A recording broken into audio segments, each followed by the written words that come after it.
I ventured out this year. I left my job as the chief product officer at Dribbble to start a brand new company. And that company is gigantic. My goal is to help you master the new influential disciplines that are driving results within organizations, like product leadership taught by Ben Foster, the former CPO at Whoop. It's not just video courses. We're combining video lectures with take-home assignments and exercises, and then small group mentorship to really help level you up, and all at a cost that most companies' learning and development budget covers.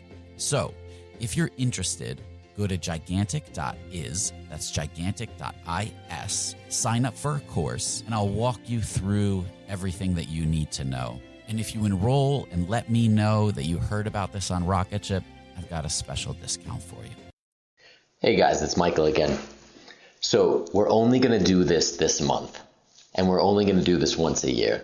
But we really do need your support to continue to bring you this podcast and these amazing conversations with all of the insights that you bring directly back into your business. So what I'm asking you to do is go to rocketship.fm/2015. That's rocketship.fm/2015.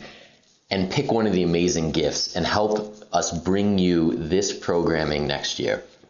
And if you haven't yet, check out our book, Plan Twice, Build Once. It's our retrospective of last year where we went back and pulled out the best quotes and insights from the over 100 founders that we talked to and put them together in a beautiful hardcover book for you.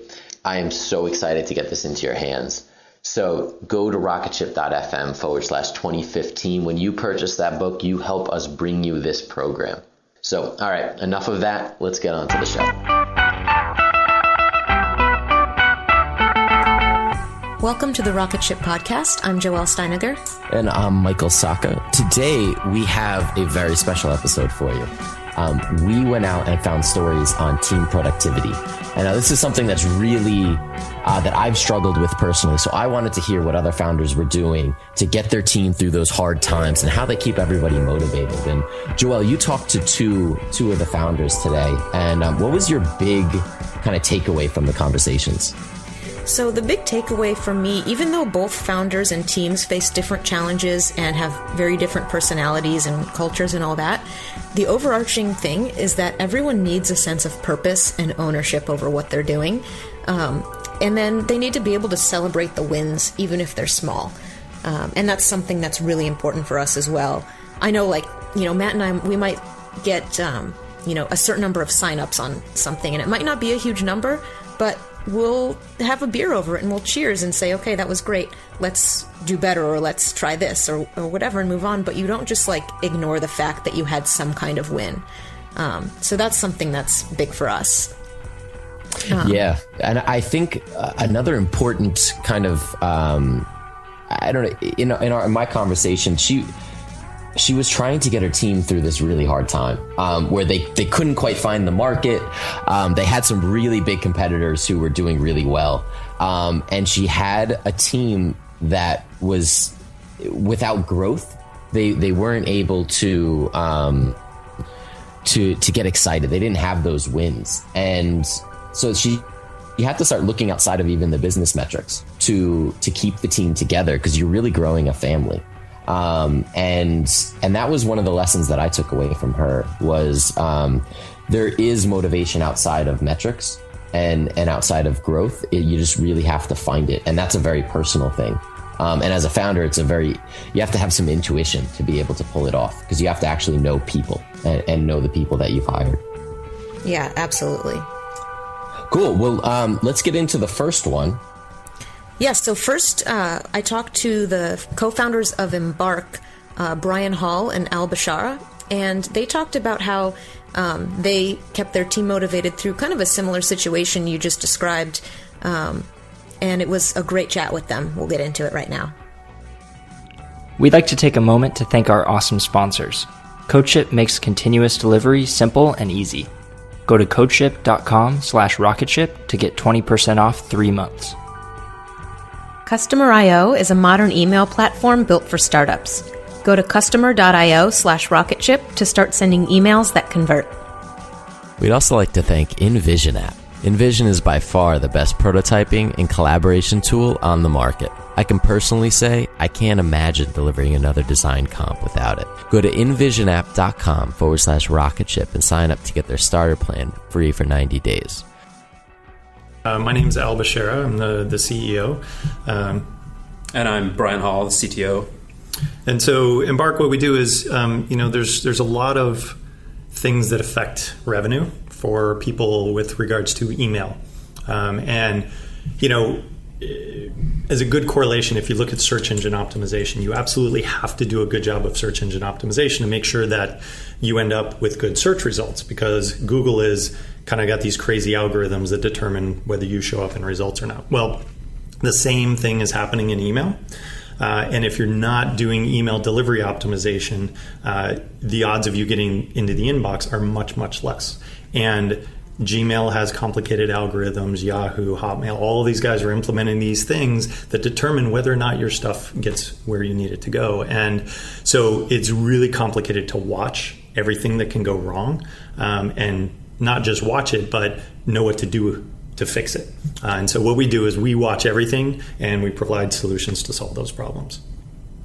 And you guys have had some changes recently. We share an office, and I've seen you guys have some team meetings where you gather your whole team together, no matter what their job role is, and there's discussions going on of how to approach sales differently or how to even approach the product differently. How do you keep everybody excited and motivated and even willing to help with things outside of their role when that can be kind of stressful and an unsure time for people on a team? Yeah, it's a good one. I think we've done a number of things wrong, but I think one of the things we actually did right was we hired entrepreneurs. We were very adamant about the fact that we were hiring entrepreneurs.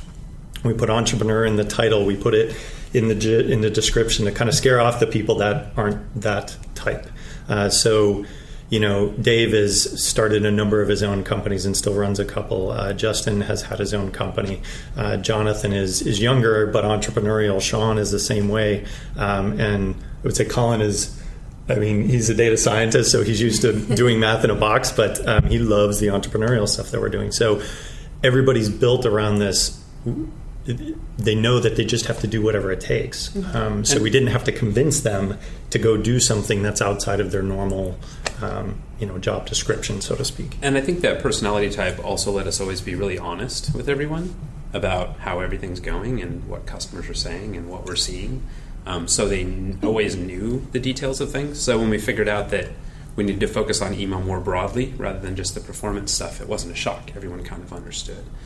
And then they also had these other tangible benefits. So as entrepreneurs, they also wanted to learn how to do customer development better and how to do marketing better and how to do sales better, and how to figure out product market fit better. So as we're all learning these things together, they're getting benefit beyond just, is this company going to succeed and do well and I have a job for forever.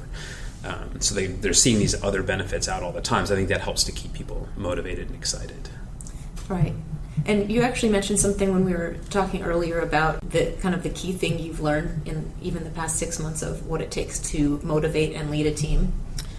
Yeah, and so for me, I always feel like the main thing that drives people is purpose, right? And if you have a purpose, and it's not just a purpose for the company, it's something that's really important to you, you're going to dive in and figure out and be excited about it and want to solve those problems. And I think early on, we thought we had some products figured out, and so we kind of put the blinders on and just went forward. It's like, okay, here's what we're doing. You guys are focused on this. You're focused on that. Ready, go. And I think we kept those blinders on too long. And so once we realized that, hey, you know what, things aren't as good as they need to be. There are some things that are broken here. We took a big step back and said, okay, what are we doing wrong? And we realized that we just hadn't given the team the freedom to figure things out on their own, to be entrepreneurs. It was core to our beliefs, but we weren't actually following through very well with it. So we actually broke the team into a couple of different groups and said, okay, here's our purpose. Here's what we're trying to accomplish here. We've got a couple of paths that we think we can go down. Let's stop development. Let's split the team into two, and you guys just go figure it out. here's what we're trying to accomplish. Go figure it out. And it was amazing to see some of the guys and the girl, just dive in and figure it out. Like Justin, I think Justin's always the greatest example because, he's a developer and he's started his own business, but, we had him just doing code and all that. He went absolutely crazy with doing cold calls and talking to customers and selling, and all these skills that bubbled up that we hadn't seen in action before. Was amazing. It was eye-opening to us. And I think we, as much as we wanted to be that way the whole time, Al and I didn't realize that we weren't being that way. And our team didn't tell us in the way I thought they would. Like, we have a very open, direct kind of communication with everyone. Yeah. But I think there's just something different about the relationship of like founder to team, even though we tried to, everyone is just flat and we're all just together. But I think that kind of feedback didn't come until we really dug to try to figure out why certain things weren't happening. And then allowing that dialogue to happen in a very kind of safe, nurturing, good way so that people felt like they could say, oh, I think you're not letting me do what I need to do here. Like Justin telling me, hey, let me make my own architecture decisions. Those kinds of things, like you really want to not just have people say that, but feel comfortable and empowered in saying those things. Like they have to be able to do that. Do you think empowering the team to kind of run with what they feel is right, at least within some confines of working towards the same goal, do you think that lessened any kind of fear that something might be moving in the wrong direction or the company was, pivoting or something like that? Do you think empowering people to do something about it for themselves lessened any of that? I do. I mean, I think there's a very big thing in making fear worse is helplessness. If you're afraid of something and you feel helpless, you're very, very afraid and you're really worried about it and stressed. If something bad's coming, but you feel empowered, even if you still might fail, your fear goes way down. And you can see this like in your personal life. It's the same way. So I think once people had the ability to really assert themselves and do what they think is right, and not just put their ideas out there, but actually like, hey, I'm gonna do this thing. I'm gonna try it. I think it's right. Once they felt that, I think everyone got a lot more comfortable. Right. Yeah. And the team got a lot stronger. Yeah, I can hear it in your guys' voices that they're actually motivating you. Like when you get so excited that they're off, making sales calls and coming up with ideas and trying things. I mean, both of you guys are just like lighting up because they're motivating you as much as you're motivating them. It's true. In a weird sort of way, it has reduced the weight on at least my shoulders. I don't know if you feel the same way. Just knowing that it's not, I don't have to drive and dictate and manage. I just know that the team is going to be doing the right thing and figuring things out. So it was tough for us to let go. I mean, we beat ourselves up all the time about how we didn't do this sooner. But once you do, and once you see what capable people are capable of, it definitely helps. And yeah, you're right. Like I'm in a much better mood because it's exciting and the entire team's fired up about it. And so it for sure is 100% positive experience for everybody, I think. And I think you can look back, like if we look at all the things that have gotten us to the knowledge we have today about better marketing tactics and better product formulation, all those things, like they all came from ideas that I might have thought were wrong or bad to start with, but the team just pursued them and they turned out to have some really interesting things behind them, right? That are fundamental to what we're doing now. So I think it's really interesting to see how having that diversity of ideas on your team and letting people have freedom to run, even if you think, oh, I don't think there's anything down that alley, a lot of times there is. Right. None of us are wise enough or smart enough to see these things ahead of time. Like you really have to kind of get out there and explore. And having lots of diverse ideas and then people being empowered to be able to do that makes a huge difference. So how does this change your direction in terms of how you guys work moving forward? I think it actually, we still have this same big vision for what we think the market's going to be like in 5 or 6 years.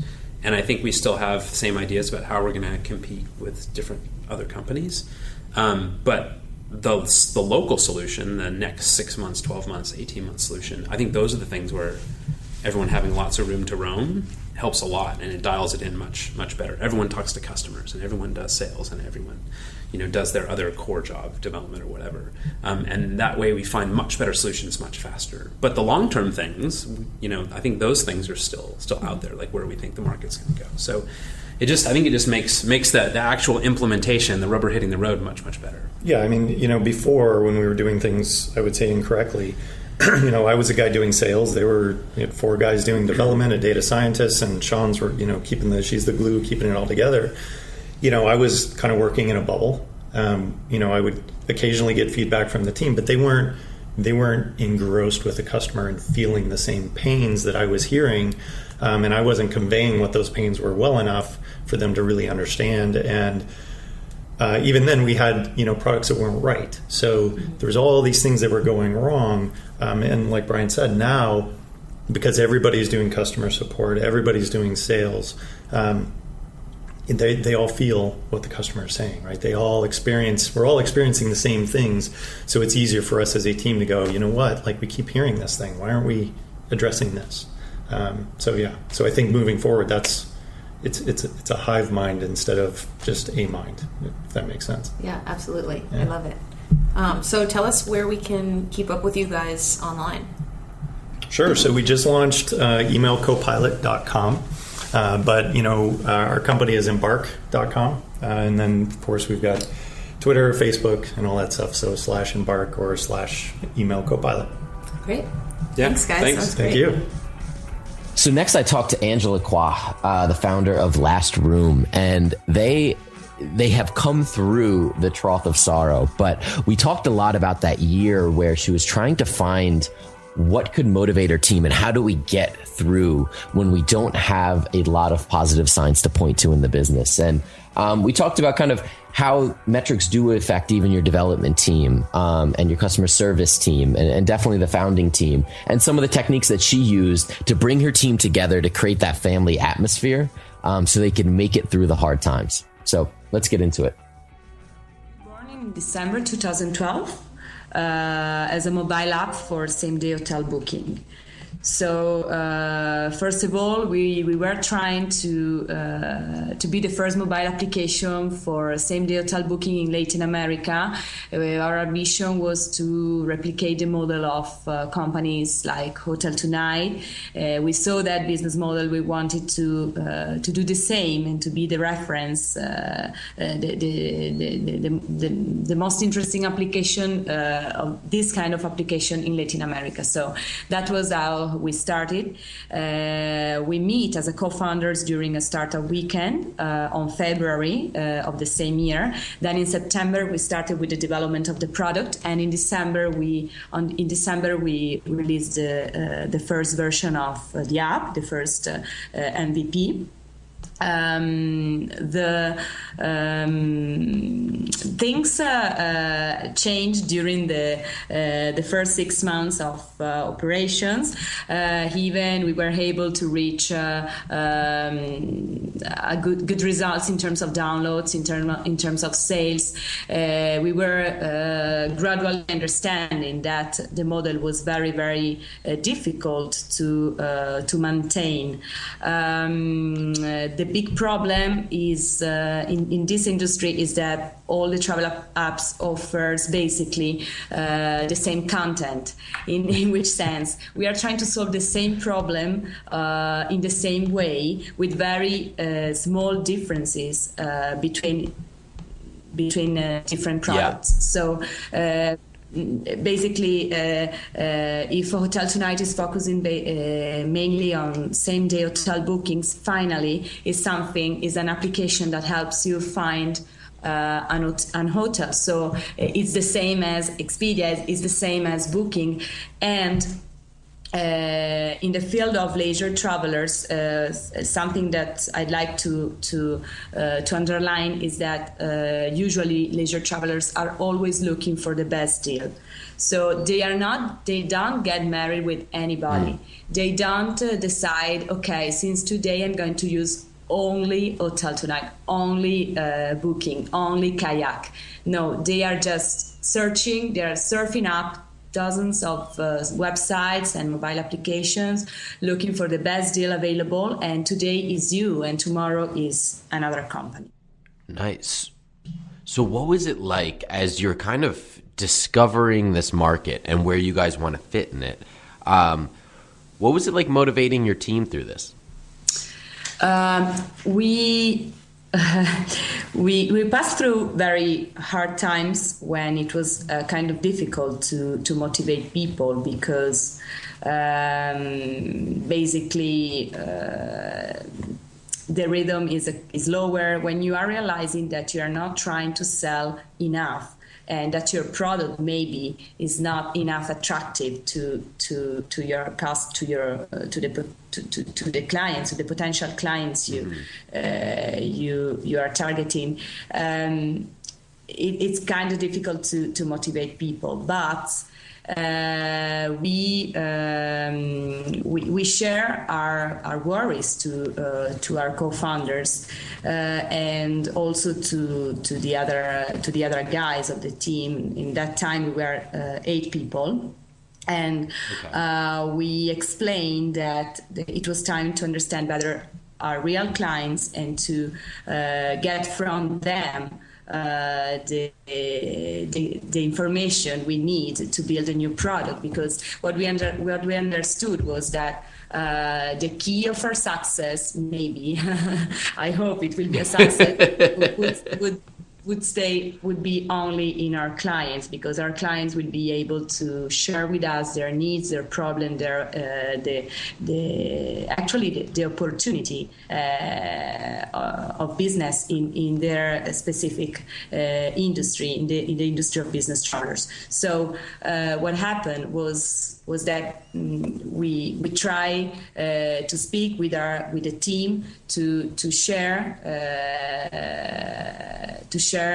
what we realized and what we planned to do, and trying to understand if they were able to follow us or if they prefer to give up. Because an important thing at this stage of the company is to understand if the people you are working with are able to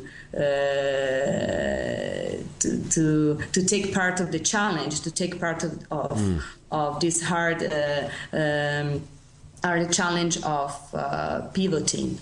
And you need to understand if their mindset is the same, if they are able to go through this hard time, to start again a new development, to start again everything. We no guarantees that this time things will be better. So it's very important, the communication. This is my first tip or consideration regarding the how we could motivate the team. And another thing we did that I'm very proud to share this with you, because it was like thinking out of the box, because the idea was to make our guys fall in love with our idea in the same way they were falling in love with Lazarus, but it didn't work.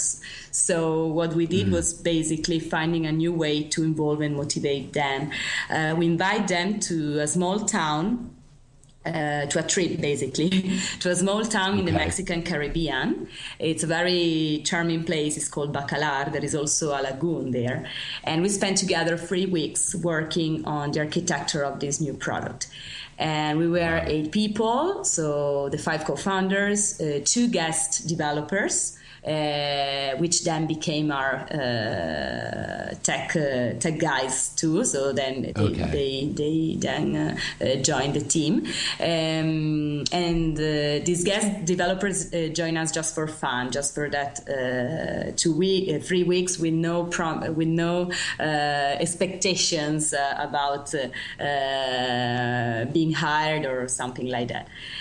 And we also invite one of our mentors at Lazarus, which is an experienced executive at Expedia, and is also a great friend of us. And he guided us during this initial phase of product development. It was very, very it was an amazing experience, but it was very how can I say, productive when finally you think that it was worth it. It was how can I say,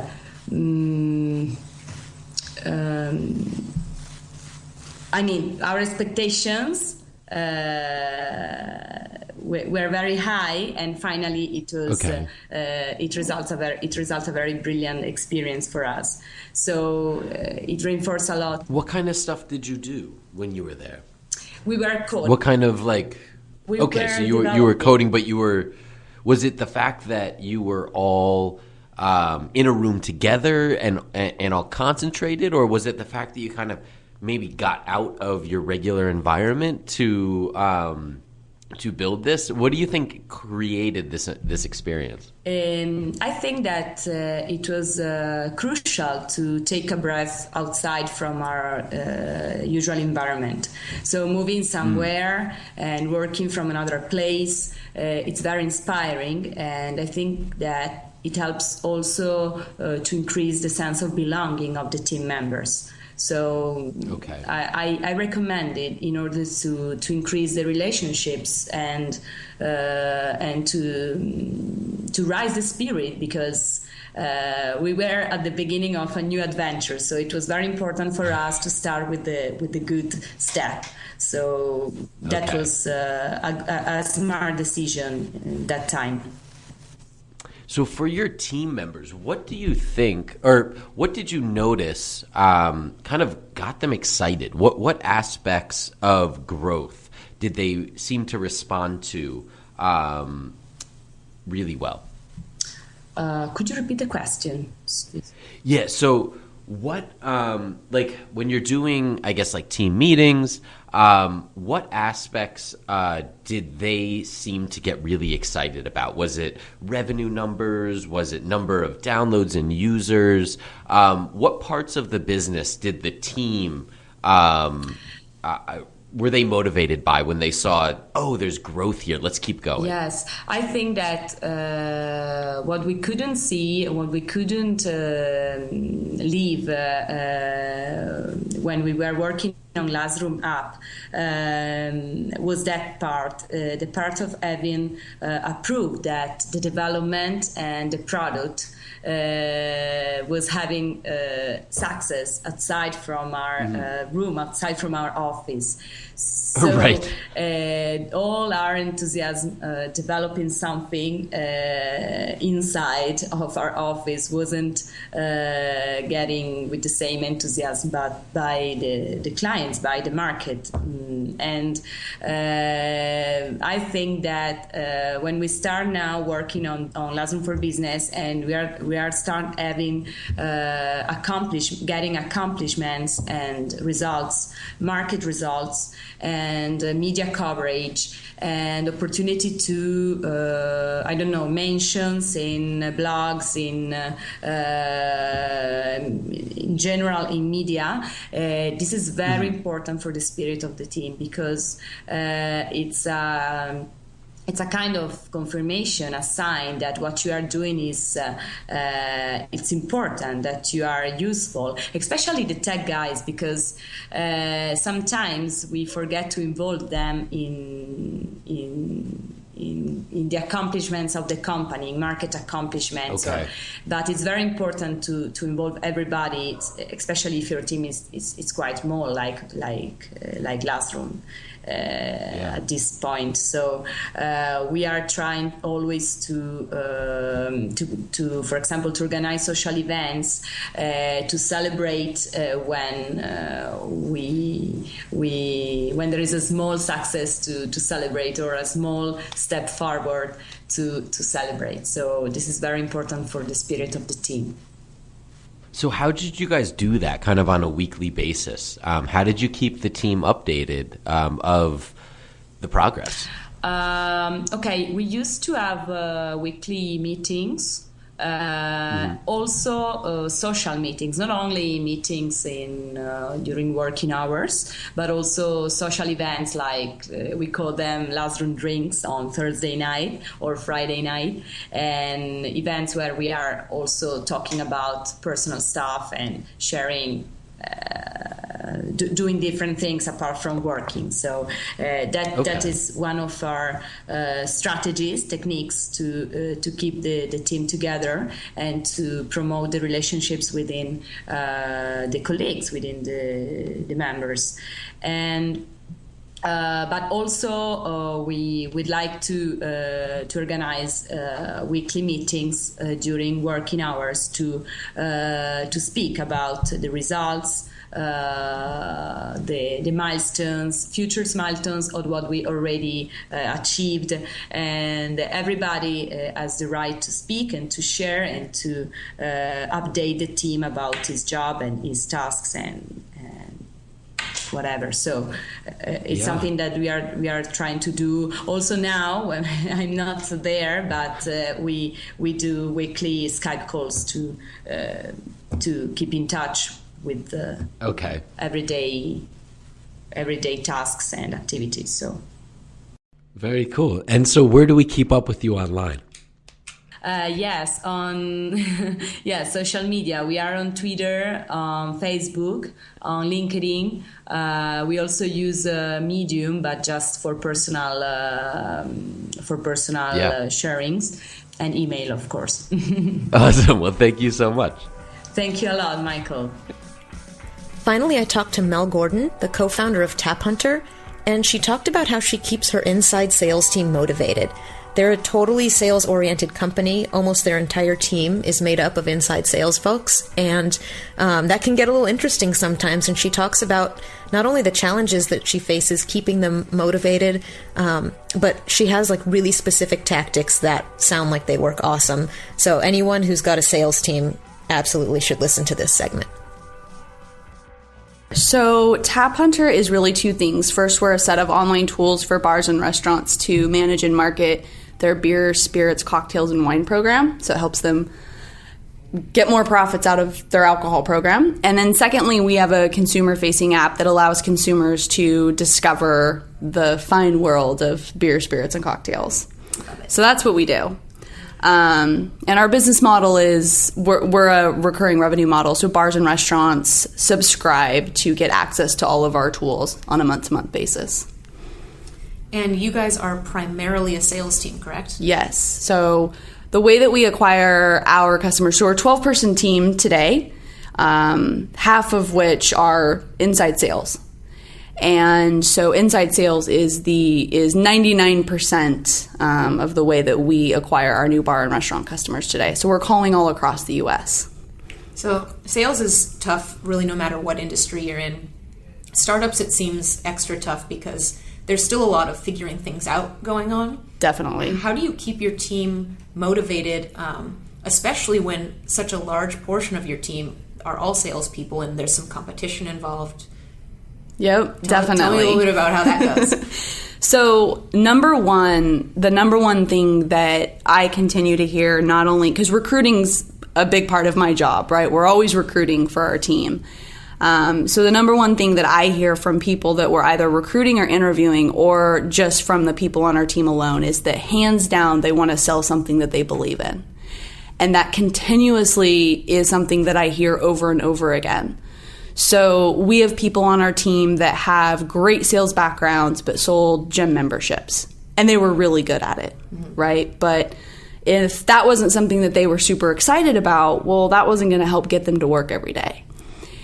So that's really a big piece of it is everyone on our team is really, really passionate about the product that we have. We're interviewing a potential new recruit right now, and he was previously selling print in the print world, and that's not something he's super excited about. So how can he really get behind selling the product authentically, right? Right. Doesn't work. The other big thing is a great culture, and I hear a lot of that in recruits, and two of our newer salespeople came from a previous company with a heavy inside sales, and they just were missing the culture piece. There's great salespeople there, but it wasn't family and friends and a group of people that they look forward to coming to work every day. You can have an amazing product and a really crappy culture, and so that's not good. It's not going to keep your salespeople motivated. Sales teams are tight-knit, and culture has to start at the top. So I spend a lot of time on the culture at our company, which flows into our sales team. Do they work together, or is there kind of a friendly competition? What's the... Yeah, I mean, it definitely is friendly competition. They don't work against each other. So to give you an example for Q4, there is a team sales goal, and everyone is vying and working hard so that the entire team can hit that number together, right? So that's very core. We try not to pin our salespeople against each other. It's very easy to do that in a sales environment with sales managers that might come from that side of it, where they're, pinning the sales reps against each other rather than all working collectively towards a big goal together. Right. Yeah, it's a very different motivation. That's the culture aspect too. Yeah. Team. And I've worked in both environments, and they can both work, but you have to be very careful. Right. Yeah. And it's a personality thing too, I think. Some people really thrive in that competitive environment. Yes. And some people don't. Yeah, and you can have a sales culture that is super competitive and cutthroat and at work, or you can have that where it's more collaborative, but hopefully you're hiring to those traits and personalities, right? Yeah. So you mentioned when we were talking earlier that you see a big difference in the way you might motivate an inside sales team versus an outside sales team. Yeah. Can you elaborate on that a little bit? Yeah, I think the big thing with inside sales is that you are sitting in the office every day, all day, right? That is very different than outside sales, where you are in your car and driving around most of the time by yourself, right? So if you think about the differences of an inside sales team who work very closely, probably within feet of each other, we don't have cubicles, so we're a very open office environment, versus how do you motivate an outside sales rep? It's totally different. So motivation for inside sales is very around daily motivation. And there has got to be somebody on your team that literally is spending a certain amount of time every day who's there for daily motivation. That person used to be me, but as our company's growing, I can no longer be the full-time sales manager. So we're starting to train and groom other people on our team to be that person. So what kind of things would they do? So we have structured sales trainings on Wednesdays and Fridays from 8:30 to 9. Those consist of watching TED videos, going back over certain sales tactics, advanced training, what's working and what's not. And it's a huddle. It's daily huddles. Think about it as a team sport. It's full-on contact, but we're all in this together as a team. So it's a very sports mentality. Our team leader that we have in place right now comes from a heavy sports background, and he understands daily motivation that's needed every single day. So that's pretty key. Great. And you guys are doing a couple other things as well, I understand? Yeah, so another big thing, and it kind of goes in that order, right? It's they want to sell something they can believe in, so I hope you have a great product, right? It's the great culture. Recognition is a big one, so we're really big on recognition, and of course good salespeople want to make good money, right? So our comp plan is designed to reward those people, but what I found out pretty quickly is that it's all these other elements that rank above a good comp plan. It's the culture, selling a product I believe in, getting recognition, having daily motivation from someone. I mean, that's all kind of rolls into a greater purpose, right? And so recognition's big. We have our whiteboard so people can see how you're doing for the month. We also have our company dashboard so we know how the company's doing. And then weekly recognition in our stand-up meetings for salespeople who are doing a stellar job. They absolutely love that. And then overall... Really interesting too, because I've read a lot about what makes people happy. And a lot of managers and bosses think that it comes down to giving someone a raise or like monetary reward. And it's really not. Like, obviously to some level people need to be taken care of, but it really is that greater sense of purpose and belonging and drive, you know, really believing what they're doing when they go to work every day. And not that money's not important. Obviously for salespeople it is, especially when commissions are involved. Right. But you really can't have one without the other. Exactly. The greater purpose is really important. And of course, being a startup, you know, like I'm not going to lie, and people on our team know this. It's not a secret. We have a great sales comp plan, but are there better ones out there? Yes. But when you come and learn about our company and interview with us, you realize very quickly that it's much more than just the comp plan and working for a fun startup in a really cool industry that happens to be about beer and spirits. That's great. But it's about the purpose part of it, and coming to work every day looking forward to it, because it's not easy. No. It's not easy. So those are a few, of the things that we do day in and day out consistently. And so that's the key. That sounds like that's the key too, is making sure it actually happens every day. You let up. You think of the greatest sports teams. They have coaches and assistant all the way down. Think of all the coaches and assistant managers and coaches it takes to run a sports team. It's the same as a startup.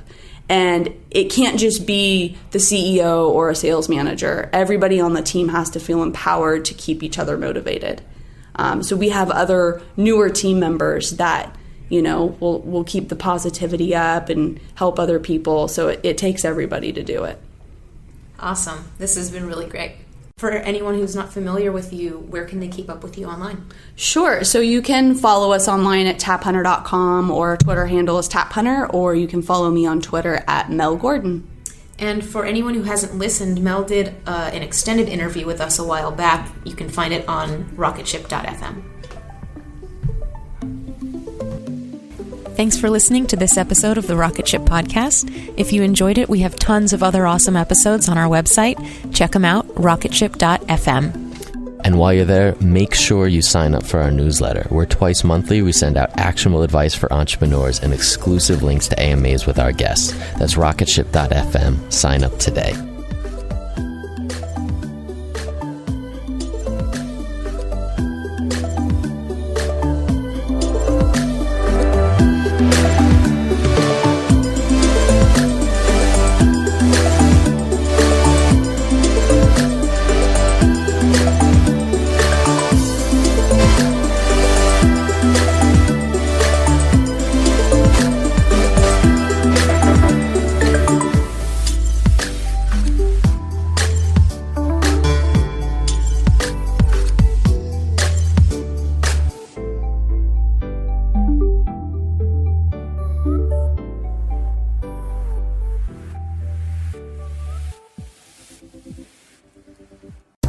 Pretty eerie, you're in a place that no human's ever been before. This is Armchair Explorer, where the world's greatest adventurers tell their best stories from the road. And 4 of us were swept down the side of the mountain, and then I knew there was no way out of this thing. From the heart-pounding to the inspiring and the downright insane. Find Armchair Explorer, a part of APT Podcast Studios, wherever you get your podcasts. Go and find what it is in the world that matches that wildness in yourself. Hey, my name is Lovan Rumpf, and I've been working my ass off as a celebrity stylist by day and a podcast host by night. At the Low Life Podcast, it's all about keeping it real. We're talking fashion, beauty, to religion, sex, drugs, mental health. I mean, there's no topic off limits here, and vulnerability is mandatory. You can find my podcast, The Low Life, that's L-O, no W, everywhere and anywhere you listen to your podcasts. New episodes are out every Thursday. We'll see you then.